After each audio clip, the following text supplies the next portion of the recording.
Le Hamas a revendiqué une attaque meurtrière jeudi à Jérusalem et appelé à une escalade de la résistance contre Israël. Attendu à Dubaï pour la COP28, le patron de l'ONU plaide en faveur d'une sortie des énergies fossiles tout en dénonçant le manque de volonté politique. Le patron de l'AIEA alerte sur l'augmentation des dangers autour des centrales nucléaires ukrainiennes alors que l'armée russe intensifie ses frappes à l'approche de l'hiver. Le Hamas a revendiqué une attaque meurtrière jeudi à Jérusalem et appelé à une escalade de la résistance contre Israël. 3 Israéliens ont été tués et plusieurs autres personnes blessées à Jérusalem-Ouest dans une attaque à l'arme à feu perpétrée par 2 Palestiniens affiliés au Hamas. Pour le mouvement palestinien, cette attaque est une réponse à la mort de 2 garçons de 8 ans et 15 ans tués la veille par l'armée israélienne dans le nord de la Cisjordanie occupée. Lors d'une nouvelle mission en Israël, le secrétaire d'État américain Anthony Blinken a dit espérer la poursuite d'une trêve fragile qui a donné des résultats. Après sa rencontre avec le représentant américain, le Premier ministre israélien a réaffirmé l'intention de Tel Aviv de combattre le Hamas. Peu après leur entrevue, Anthony Blinken s'est rendu à Ramallah, en Cisjordanie occupée, pour y rencontrer le président de l'autorité palestinienne, Mahmoud Abbas.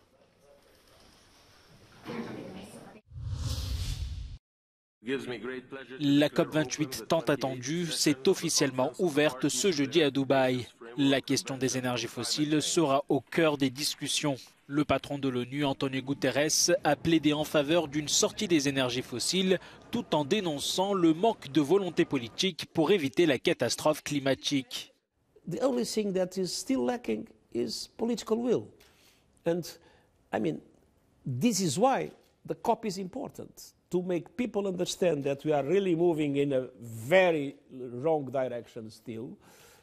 We are heading, if nothing happens, to 3 degrees, and 3 degrees would be a total disaster.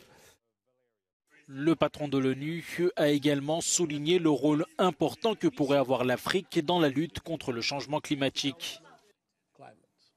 And for that, for instance, we need to have a massive support to Africa. There is an absurdity. Africa has 60% of the solar capacity, and Africa has 2% of solar investment. So we need to create a global solar alliance for Africa. Les organisateurs de la COP28 veulent convaincre un maximum de pays de s'engager en faveur d'un triplement des capacités installées d'énergie renouvelable d'ici 2030. Objectif ambitieux, mais réalisable selon les experts.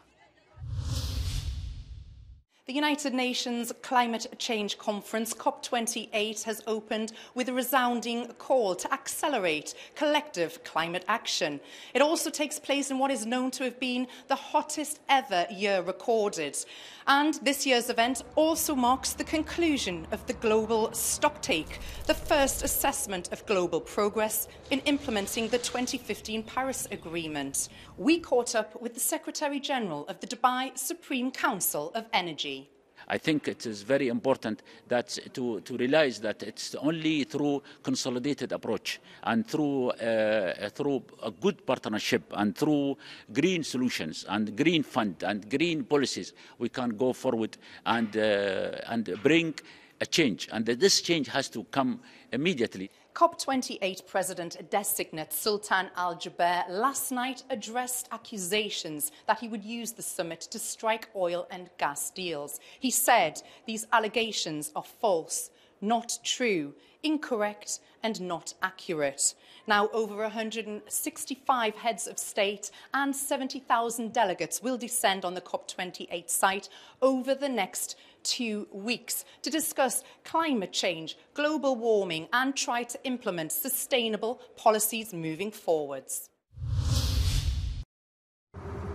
Selon le directeur de l'Agence de l'énergie atomique, Raphaël Grossi, les dangers autour des centrales nucléaires ukrainiennes augmentent. La proximité des combats et des coupures d'électricité à la centrale principale de Zaporijjia sont particulièrement préoccupantes.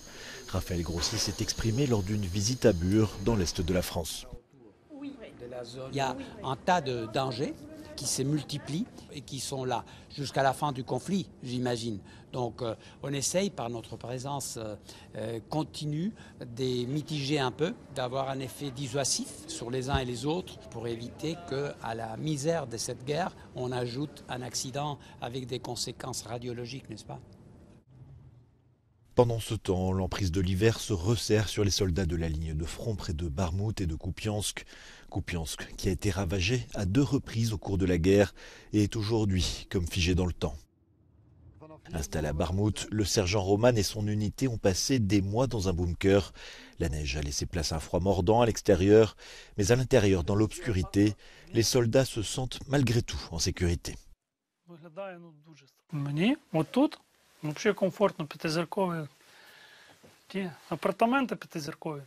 Côté russe, le ministère de la Défense a diffusé des images de ses forces aériennes tirant sur des cibles ukrainiennes.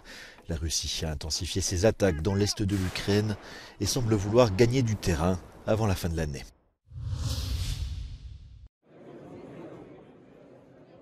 Signe des vives tensions qui opposent durablement la Russie à l'Occident en raison de l'agression russe en Ukraine. La réunion de l'Organisation pour la sécurité et la coopération en Europe s'est ouverte jeudi en Macédoine du Nord, mais en l'absence remarquée des ministres des Affaires étrangères de l'Ukraine, de la Pologne et des pays baltes, qui protestent contre la présence de Sergueï Lavrov, le chef de la diplomatie russe.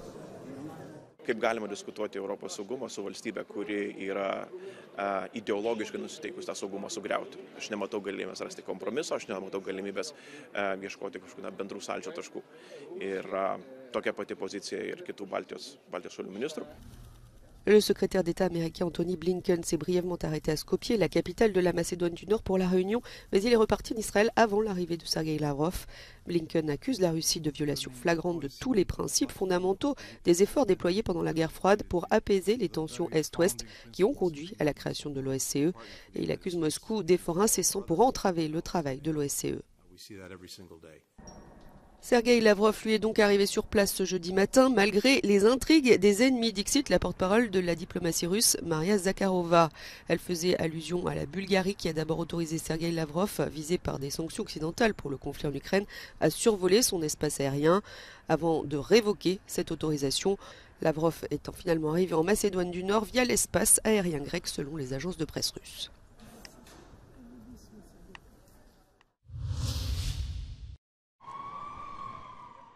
Noël 2023 promet d'être un peu moins lourd pour le portefeuille des Européens que celui de l'année dernière.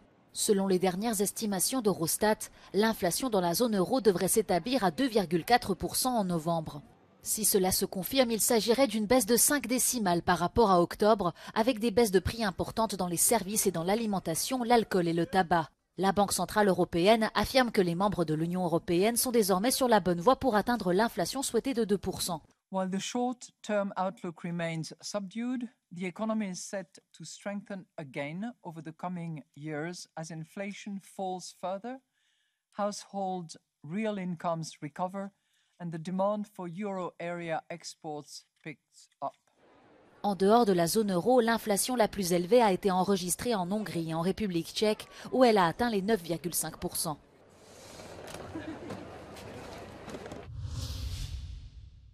Henry Kissinger, grande figure controversée de la diplomatie américaine, et secrétaire d'État sous Richard Nixon et Gerald Ford, est mort mercredi à l'âge de 100 ans.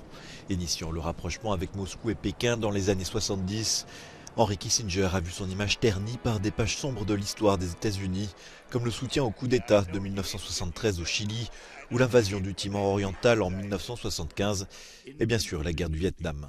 L'homme qui avait fêté ses 100 ans en mai avait conservé l'oreille des grands de ce monde, des décennies après avoir quitté les affaires internationales. SLAPP, cet acronyme anglais pour poursuite bâillon, pourrait s'imposer dans le débat public, puisqu'il s'agit de lutter contre les procédures abusives. Les victimes de cette pratique sont les journalistes, les défenseurs des droits de l'homme ou les organisations de la société civile poursuivies par de grandes entreprises ou des responsables politiques. Le texte, proposé en 2022 par la Commission européenne, a fait l'objet jeudi d'un accord politique avec le Parlement européen et les États membres. Democracy cannot work without a free and independent media. This is why the Commission welcomes the political agreement reached by the European Parliament and the Council early this morning at 2:30 a.m. on the new EU rules to protect those targeted with strategic lawsuits against public participation, or as we call them, SLAPs. L'objectif de ces poursuites bâillons est de dissuader les personnes poursuivies de révéler des liens troubles ou des cas de corruption présumés par la menace et la réalisation de longues procédures judiciaires. 160 cas de ce type ont été identifiés l'année dernière dans l'Union européenne. Cross-border cases are covered by this new law, and we offer a high level of protection for journalists. They can claim also damages, for example, and there is an accelerated procedure in cases of manifestly unfounded cases. So the court proceeding can stop very quickly. This will save a lot of money, a lot of resources, and will help journalists in defending against SLAPP cases. Les États membres devront aussi veiller à ce que les décisions rendues par des pays tiers dans le cadre de procédures infondées ou abusives à l'encontre de particuliers ou d'institutions domiciliées sur leur territoire ne soient pas reconnues.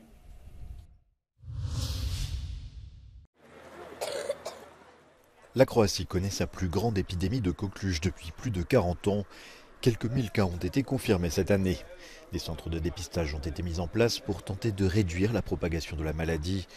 Jusqu'à présent, aucun décès n'a été confirmé et la coqueluche n'est normalement pas grave pour les adultes. Il s'agit simplement d'une toux forte et désagréable qui peut durer longtemps. Mais elle peut être dangereuse pour les nouveau-nés et les enfants en bas âge. Les experts pensent que la baisse de la couverture vaccinale pourrait être en partie responsable de la situation.